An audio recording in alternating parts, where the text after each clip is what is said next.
Hey everybody, welcome back to Psychic Stories. I'm Lisa Campion, and you know how I love bringing you other psychics. Today we are diving into the deep world of psychic mastery, healing, energetics with the incredible Carrie Cardozo. She's known as the Psychic. She's a master psychic healer, author, creator of this amazing thing called Soul Theory, which I'm dying to talk to her about. And she really works on guiding thought leaders, high-level professionals, entrepreneurs to awaken and master their psychic gifts. And she's had quite an amazing story. So after a life-altering journey of her own healing, which includes a couple of miracles that I know she's going to tell us about, Carrie now teaches others how to activate their gifts with precision, integrity, power. And we're going to talk about her 5 pillars of healing, her groundbreaking approach to energy work, and why she believes the future is psychic. So get ready for an eye-opening conversation, and welcome to the show, Carrie. Thank you so much. I'm really excited to be here. I love having conversations with other psychics because I think Mhm. when we all come together and share and support each other, it creates such an amazing ripple effect across the world that other people get to feel. Yeah, totally. And we were just talking about this before we were rolling, but back in the day when I started working as a psychic, I couldn't find any other psychics. I There bet. just weren't, it Yeah. was really lonely. Like I was like, I think I'm like on an island by myself. I didn't Yeah. have any mentors. I didn't have any really, I was just thrashing through it, making every mistake along the way. And like you said, now we have this pleasure, this luxury of coming together and sharing, our knowledge and our experiences, and just kind of, the more we come together, I think the stronger we are as a whole. Anyway, that's what I think. Yeah, I agree. And I feel like I felt so alone when I started my journey, and my journey only started 11 years ago. And I Mm. think even like in the last 11 years, at least for me, I've met so many more people who are on this space or journey and feel safe to say that they are.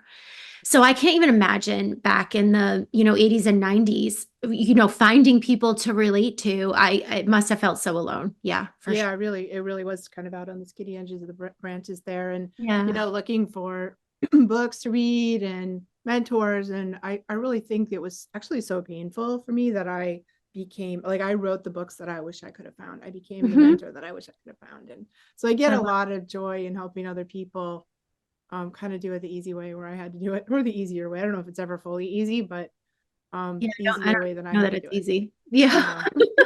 But I love Maybe it's that. easier if we can come together, right? Yes, for sure. Yeah. So tell us a little bit about your story. I know it kind of came on you said in your psychic gifts, yeah? Yeah, it really did. And if I look back on it, it didn't. But a lot of the things that had happened in my childhood, in my early, in my mid-teens and my early 20s, I just chalked up to it's normal for me. This is always how I've been. It's always what I've saw, always what I experienced. But then about 11 years ago, actually, the anniversary just passed. So 11 years ago, my fiance passed away Oh. unexpectedly. And in during that process, like there were so many things that I had heard or seen that it really shook me because I was coming to terms with the fact that I had seen his passing, that I was told he would pass, that I could see him, that I could feel, that I knew he was gone even while I was doing CPR. All these crazy things. And in his passing, and in my journey of healing after his passing, and my journey of discovery, really, from his passing, it was so blatantly obvious that I had these amazing gifts and that I was supposed to be using these amazing gifts. And the way that I saw life and experienced life up until that point, and at that time I was 33, up until I saw and experienced life to that point was really very different than other people had, but I didn't pay attention to the difference. And so when he passed, I started, somebody directed me to a shaman. And she was like, "You're psychic." And then a medium came in front and she was like, "Girl, you're psychic. He's saying he talks to you and you see him." And I did. I could see him right from the start. I could feel him. But there was part of me that thought I was crazy. And so after meeting with a couple psychics and mediums, I was like, I have to do this. Like, I have to make this my path and I have to. And I really did it, if I'm honest, because I needed to be closer to him. I needed to understand what had happened to him and where he went. So he was really a huge moment, a huge significant part of me opening and stepping into these gifts and as to who I am now. Like I've done a lot of work since, and a lot of things since for other reasons, but his passing, I don't believe I would be where I am today if he hadn't passed. My life would look very different. Yeah, that's I'm so sorry for your loss, first Thank you. of all. Thank you. And also I think that that kind of that near death experience, whether it's your Yeah. own death that you experience or the death of somebody very close to you, Yeah. is often the gateway that opens this ability for so many people. Yeah. And it was weird because I was not raised religious at all. And so the day before he passed, we were in the car and we were buying a house and putting an offer in. And he looked at me and he was like, I wish one of us prayed. And I was like, I know, like we both don't pray, like pray to get the house kind of thing. And it really, like that conversation that we had, there was more to it, but that conversation that we had really continued after he passed because I was like, well, I don't even understand what's on the other side. Like, I don't understand where he went or why he went or who made this happen. And it just opened up all of these really deep questions regarding faith and regarding life that I needed to have answered. Um, and in my process, I not only answered those questions, but found out a whole bunch of other things about myself and energy and psychic gifts along the way. Amazing. I love that. And you're sort of known as a psychic. What does that mean? So, in my journey, one of the things that happened, and it happened right away, it happened not the very first shaman that I went to see. I was kind of like in a comatose state, I feel like, and I wasn't really with the world. But Mhm. starting with the second one, and then I met two other ones after right away, every single time I was brought to a psychic or a medium because I wanted answers. I wanted them to give me relief. I wanted them to fix what nobody could fix but myself. Every single time they'd be like, oh, but they're saying you're psychic and you're supposed to help me and you can answer questions for me. And it literally turned around that I was then sitting in a session helping somebody and I'd never, practiced being a psychic before. I was just new to the fact that how I lived my life was psychic. And it's really started then. I've never had a mentor. I have never been shown any psychic work or energy work outside from my guides or source or connecting with energetics in itself. And every single psychic who has ever been brought to me, I have been able to help them to deepen their psychic connection, show them things, answer questions along the way, help them. Even I worked with a woman multiple times, and my guides asked me to book a session with her, and I did. And in that session at the end, and I said, why? I don't need answers. And they were like, because she's needs to work with you. And I was so mad at my guides. I remember being like, you are insane if you think I'm having a session with somebody who's been a psychic longer than I am old. Like I was younger than the amount of years that she had been a psychic. And I said, and if you think I'm then going to say you need a session with me, and they were like, we'll work it out. And at the end of our session, she was like, my guides keep saying I have to work with you. Like there's things that you can show me and teach me. Wow. And it really started from there. And I work with psychics all over the world.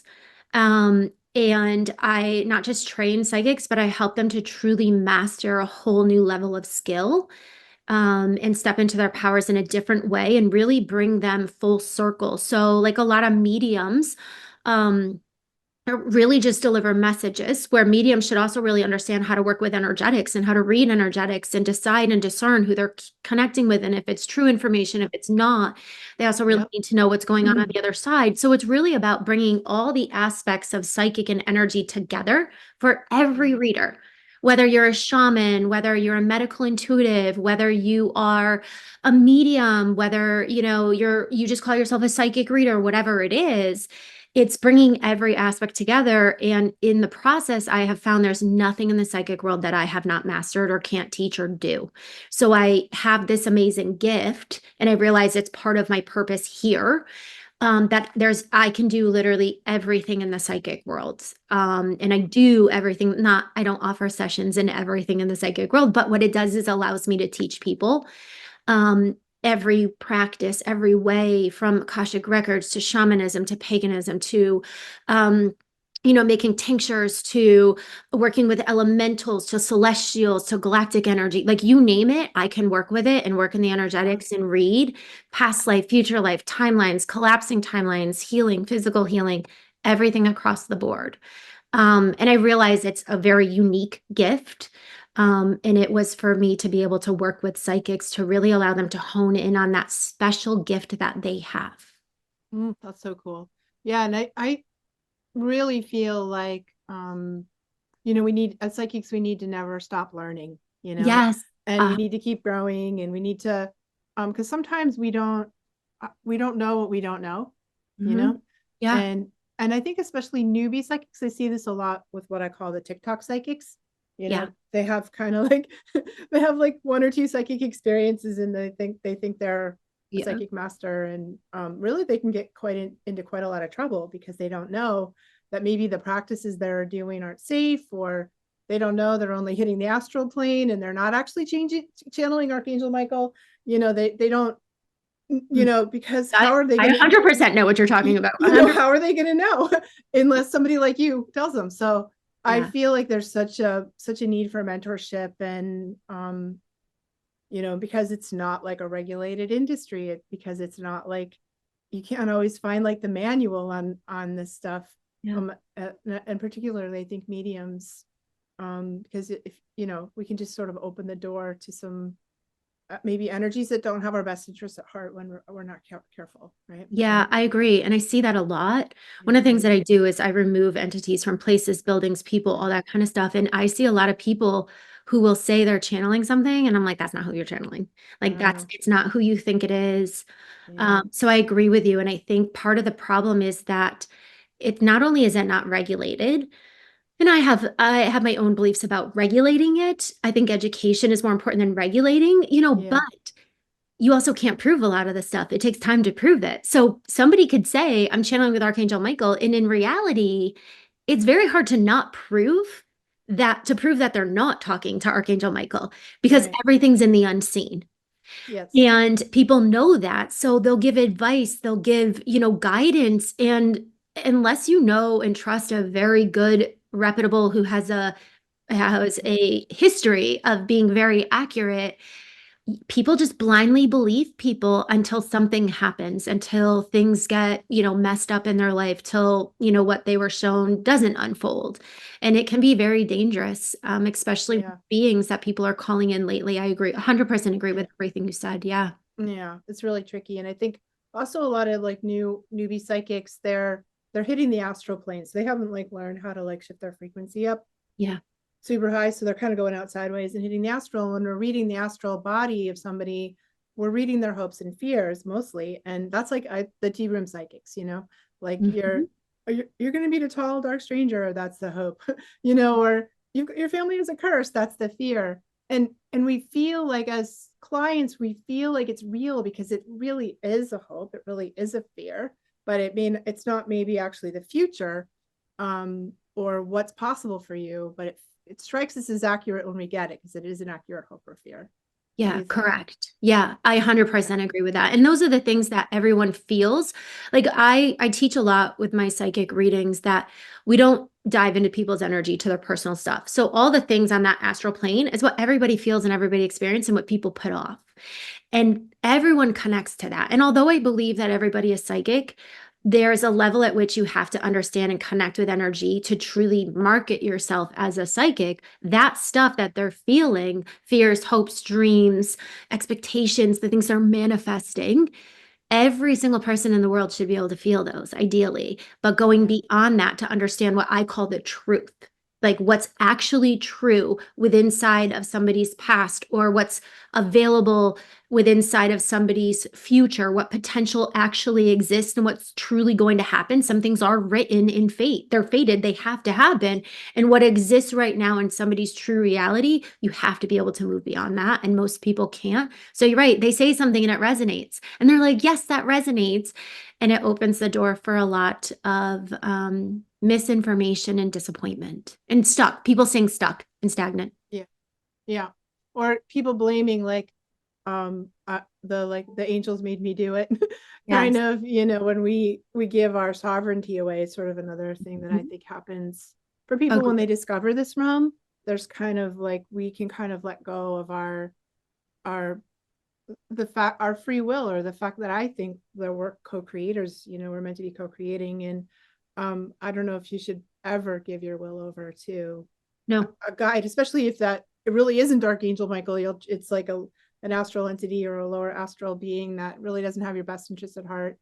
And I think that's a problem too. Do you see that happen as well? I do a lot. And Yeah. what my belief is and what I teach is part of our purpose for being here as souls is the fact that we are supposed to be leaning into our free will and our personal power, which means no high vibrational being, entity, whatever you want to call it, will ever take away your power or tell you what to do.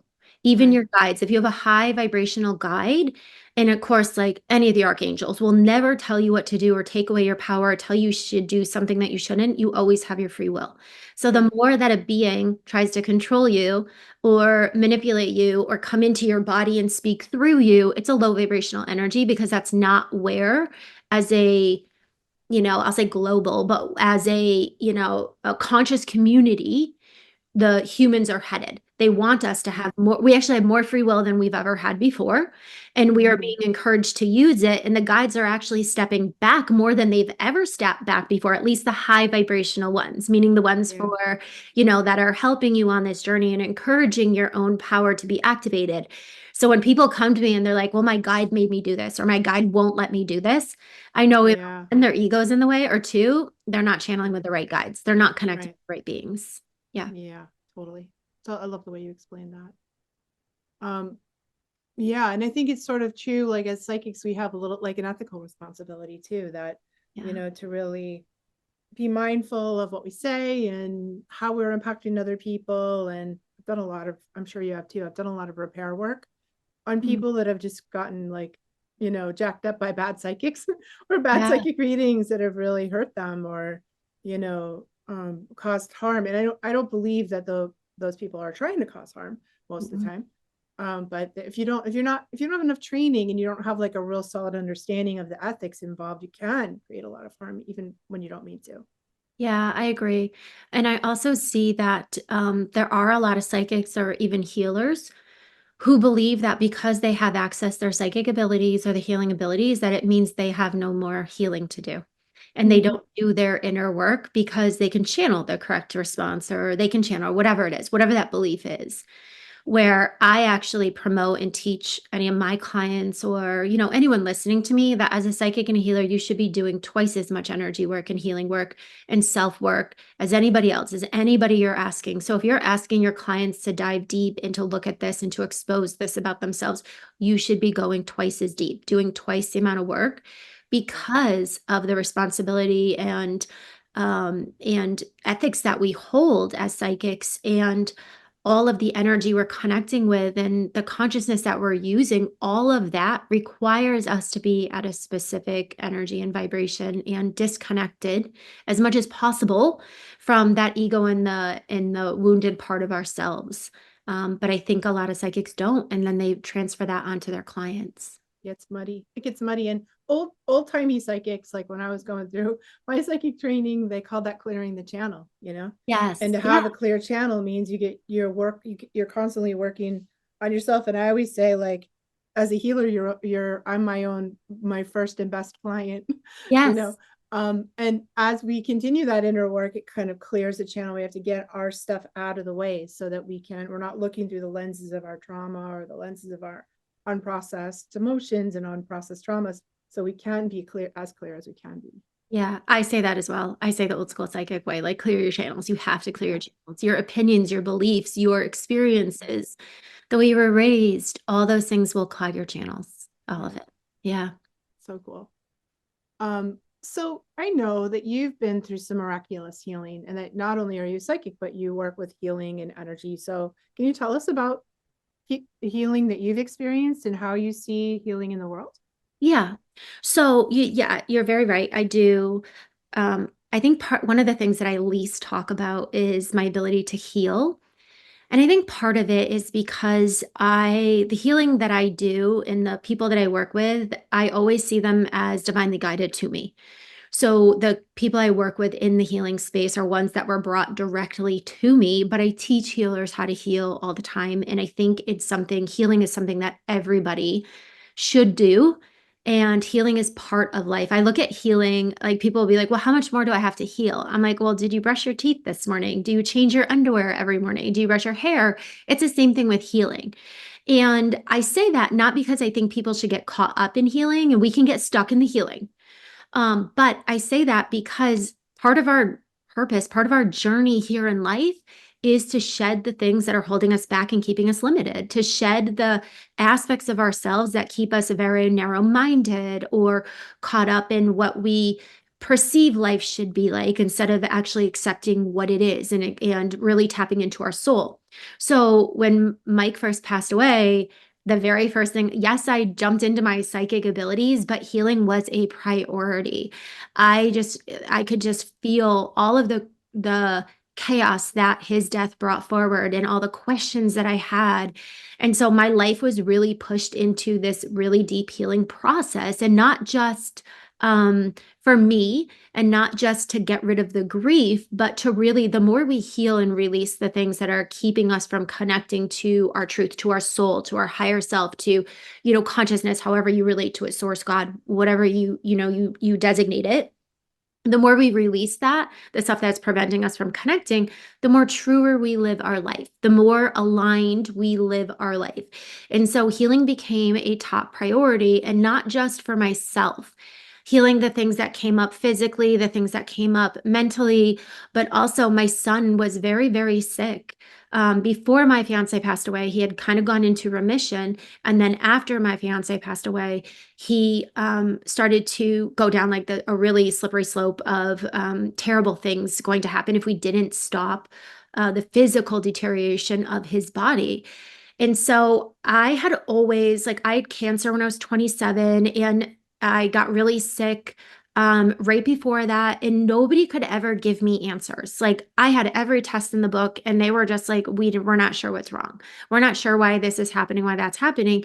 And then when my son was sick, they gave me the same answers of like, we aren't sure. We know what's happening, but we don't know why, and we don't know how to stop it.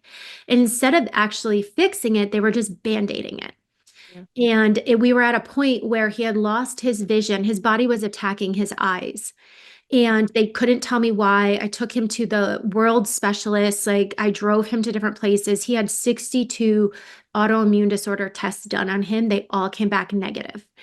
Mhm. And so, but they couldn't tell me why. So we were just band-aiding what had happened. And he had already lost vision in his left eye. And they had told me he is going to lose vision in his right eye. Totally. There's nothing we can do, but we do need to go in and put an implant in his eye. So take out the lens and put an implant in, which is what they did in the other eye to stop it or to help to stop it. But that would mean he would lose his vision. And I said to them, I'm not okay with this. Like, I feel like you guys aren't even telling me, you're not giving me answers. And I said and this was like maybe 2 years into my journey, not even like a year and a half after Mike had passed. And I was just super stressed. But I knew deep inside that I could fix this. I knew it. And it wasn't because of an ego thing. It was because all the channeling I had done, all the connecting I had done, all the things that I'd learned. And I asked the doctor how long I had. And he said, you have 3 months before this kid goes blind. And he said, but that's only, I had 3 months if my son at the time, who was 13, let them inject steroids into his eyes in the office that day. And he did. He was very cooperative. They injected steroids in his eyes and we left. And I set out on a journey to help this kid to stop what was happening to him. I did not take him back to the doctors for 3 years, not because I was being neglectful or anything like that. I always tuned in. I always asked, I always did my due diligence. I always asked him, like, do you see floaters? Do you tell me how you feel? Like, he was very much involved in it. And when I took him back 3 years later, the doctor said, I don't know what you're doing, but keep doing it. There was no sign of his disease at all. The right eye has 20/20 vision in it. The left eye did not get any worse than it was. And it really was like, I knew it. I took him back just because he was like, Mom, I'm nervous. Like, I feel weird. He had said he had felt weird. And so I was like, let's just go check out with the doctor who had spent years with. We knew him very well. And during that time, I really focused on what it actually takes to heal. Like, what do we actually need to heal? Because you see people say, like, I can change your life by changing your mindset. I can change your life by doing energy work on you. I can change your life by understanding the spiritual aspect of life. And any one of those might create a shift, but they don't create a lasting change. And in order to create a lasting change, not just put a band-aid on, like a lot of the medical industry just puts a band-aid on. There's a lot in the medical industry that we do need. We do, Yeah. I'm not bashing that by any means, but we were at a point where they were just band-aiding it. And I didn't want to just use energy work and put a band-aid on it temporarily until I couldn't sustain the energy work anymore. I didn't want to just switch his mindset or make him believe that he was healed and 10 years later or 5 years later it comes back. And we see that happening a lot is diseases come back around. Somebody is facing something, it just looks a little bit different because we've just trained the body to not experience it for this moment of time where we put the band-aid on it. So I really started to develop this full body, full aspect of healing every aspect of the human, so full healing would happen. And I kind of used myself and my son as my experiments in doing that, and it was very successful. I wasn't just, I didn't wing it ever because of the fact that this was his vision that we were talking about. I did it very systematically, and I always was tuned in, and I trusted my psychic abilities, and I knew the level at which I was channeling and the level at which I was supported psychically in order to do that. Wow, that's incredible. And can you be a little, maybe you can't, but can you be a little more specific about what that kind of healing work involves? Yeah, for sure. So when I look at somebody, when I talk about healing work, we talk about 5 aspects of the human, and the 5 aspect, and there's kind of 6, but I put 2 of them together. So one is the mental aspect, all the things that you're thinking. What are the thoughts? What are the beliefs that you have? Those have to be addressed and looked at. The second is the emotions that you hold around it. And a lot of people attribute their mental state that they're in, the beliefs that they have, um, they kind of like lump their emotions in with it, and they're not. They're very, very different. Yeah. And we can see different emotions flowing that are connected with the subconscious and different beliefs, and they don't correspond. So we ignore some of those. Mm. So first is mental, second is emotional, third is physical. And the physical is twofold because it's the physical body, because anything that's going on within inside of you energetically has to affect the physical body at some point. And when it affects the physical body, that's when it's like a full brick wall stop, because Yep. it means that it went beyond every other warning sign you've ever given. And now it's affecting your physical body. And it's the flashing red light, like you have to address this. But the Yeah. other aspect of physical is when you're stuck in your life. So you're not making a change, you're not taking an action. Your surroundings are just the same thing. Like, how people will say, married the different guy, same guy though, like different names, same guy. Like they have the same marriage over and over. Their neighbor is the same, or they get into the same job, even though it looks different. So Mm. the actions that you're taking and how your physical world look, I bring those together with the physical body. It's all physical. The Yeah. fourth one is spiritual. Now, a lot of people mistake spiritual and energetic. They're not the same thing. So Mm. spiritual is really connected to the soul, your lessons here, your purpose here, past life stuff, different shadow aspects, different things that inside your soul blueprint that you plan to happen here in this life. Those play a significant role in what you're experiencing, how life is unfolding, and you can continue to experience a lesson or a situation in life that your soul desires to grow from or expand from. If you're not aware of what that is and you don't fully embody it, you will keep repeating it over and Mm. over and over again, even if you shift your mental thoughts about it. And Yep. the last one is the energetics. And this is really like we're talking the aura, the chakras, the energy that you're holding within inside your body, the energy that you've accumulated while being here from situations and experiences and life, as well as the energy that you've brought forward from different experiences, as well as the energy of your higher self, like who you truly are in the spiritual realm. So all and how the energy flows through your body, you have to look at all 5 of those aspects and address, because anything you look at with inside the body, you could give me anything. I will tell you how all 5 of those aspects show up connected to this one thing. But Yeah. most healers only address one of those things and they don't Mm. get a lasting change. We Mhm. want to create a lasting change. We look at all 5 of those. Oh, it's beautiful. I love that. Super powerful. Yeah. Yeah, amazing. Yep. Yeah, that's kind of how I worked with people too, physical body, emotional body, mental body, etheric, like energetic body, spiritual body. Yeah. And I see the layers of the energy field that way. And they all, especially when you're dealing with these core issues, like the really big ones, Yeah. I think they have to be addressed in all at all levels for Yeah. sure. Yeah, Yeah. and you're And it, so right. So many people miss most of them, and they really only show up in your office when they get to the physical thing. I mean, sometimes yeah. when they get to the emotional thing, they have depression, they have anxiety, or some kind of painful emotional situation. But so often they just show up in our office when they've got the physical thing, and by then it's already like a long time has happened to filter it down through all those levels, and it lands in the body. Yeah. Yeah. And it's Yeah. hard. And I get it because, as somebody who's working on your healing, one of the things that I also believe you have to take full responsibility for everything that has happened in your life, even if somebody did it to you, Mm-hmm. because of the fact that you have the power to shift it. If we keep giving it to somebody else, then they're in control of whether you heal or not. And that's not Right. easy for people. It's really not to say, okay, I have all the power. I created this, whatever it looks like now, but I also have all the power to heal it. And that's what I look at. I look at the fact that if I have all the power saying, I created this life, whatever it is, whatever has happened, whatever has unfolded, it's because of me, but that also means I can fix it. And I don't need anybody else to fix it. But it's hard for some people to take that responsibility. It's uncomfortable. And we do a lot of judging of ourselves. And if we don't take that responsibility, it's easier. And when we don't take that responsibility, though, a lot of times we miss the signs that the universe is sending us. And that takes us it no matter I feel that no matter where you are in your life, no matter how far you let something go, as long as it's in your soul blueprint that you can heal it, and most of the time it is for people, you can heal it. You Mm-hmm. have the ability to heal something. So I think that's super powerful. And I think the Cool. more that people do take responsibility, the more that we can heal as a global community. And I do think we all have to heal. We all have to heal together. Wow, I love that. That's so hopeful. You Yeah, know, I mean, we have to do some hard work, but it's empowering hard work, and it's so hopeful. it is. Yeah, yeah. Yeah, Yep.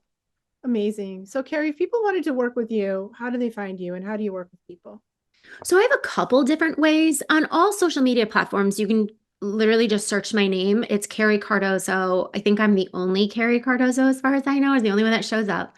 On YouTube, Instagram, Facebook, a little bit on LinkedIn, and I just slowly started my TikTok, so we're looking at that. But I have a lot of different ways to work with people. And one of the things that I'm most proud of, like I work with a lot of thought leaders, seven-figure entrepreneurs, helping them to tap into their psychic abilities. But I also last year created a psychic membership. And it's really for anybody. You don't have to be psychic to be in it, but I'll tell you what, if you're in it, you will become psychic. But it's for anybody on a spiritual journey who wants to understand energetics better, wants to understand soul better, wants to work on their business, and wants to tap into their psychic abilities. And so it's called the Sovereign Psychic Membership. And it's a monthly membership, and all of my courses, all of my main core courses that I put together are in that. You have access to them, as well as several live events every single month. And then I also have psychic development programs, which are more intense. They are a minimum of 6 months. They are intense practicals. So I'm one of those psychics that I will look at how you're connecting with energy, how the energy flows through you, and I will tell you exactly how or what you're doing wrong and how to be accurate. I will tell you whether you're channeling accurately or not. And I have a couple programs, as well as a master psychic mastermind where we dive into things that people don't even know that they don't know in the psychic worlds, where I teach all my psychic stuff. Wow, Um, cool. Love I it. also do private sessions as well. I just do those not Mm, as, yeah. right. Amazing. Well, thank you so much, Carrie, for sharing I love your vibe and how you talk about it. And, it's real pure. Like I can tell that you're a Yeah. real pure channel and clear channel. So thank you so Thank you much for having me. Yeah. yeah, for being here. Thank you for the work that you're doing in the world. Thank Now, you. now you've got to write a book so that I have you, one coming out. I just, yeah, I do have to. I feel like Yeah, there's so much information. I'm just like, I don't know where to put it. But yeah, thank you so much. good. It's been great. I love meeting, especially women who have carved the path for us. Like I wouldn't be here today if you guys didn't carve the path years ago. So I really do appreciate that. And I love the work that you do. So thank you so much. Thank you so much. Thanks all of you guys for tuning in to Psychic Stories. I know you're just going to reach right over and hit that subscribe button so you don't miss a single word of the amazing conversations we have here. Thank you so much for joining us today.